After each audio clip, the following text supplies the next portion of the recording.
kae dipenjo mantiere kama Joyce Ochieng wacho ni be nitiere chik manyalo rito mon liete ma isiki yango ne gi weche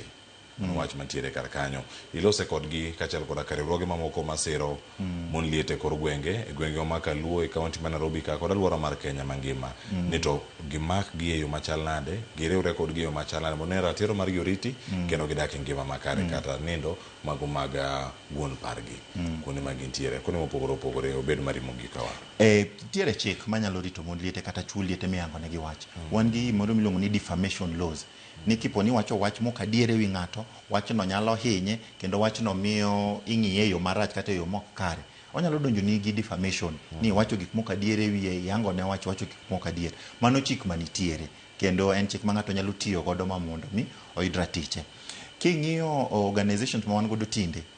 kaka gwenge ma Kisumu wan gi organization kaka Mild May, Red Cross, CSO Network nitiere gisebedo ka gitemo timo puonj ainago king'iyo women empowerment program ma katibu timo osebedo gi component ma itimo women empowerment but puonj bi miyogi kendo tiegruok imiyogi ni kata kaponi ati nitiere kony ma wamiyou but nitiere tiegruok moro training bende magikale kendo mi puonjogi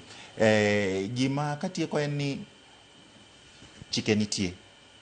obed chik marito chi liel obed chik marito wuon par kendo kaponi ati widows gi widowers chik go nitie gimonego bed ni wang'iyo en ni enforcement mar chikni itime nade implementation mar chikni itime nade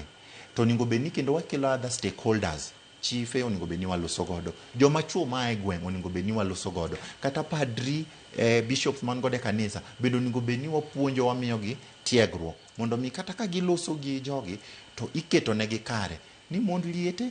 is a very vulnerable group onego bed ni warito gi kapo ni gin gi mwandu gino ok onego bed ni mayogi onego bed ni wamanyo kaka ratich ginyalo yudre mondo mi giyud mwandu bed ni en puodho chi liel ok en ng'ama onego bed ni riembe dala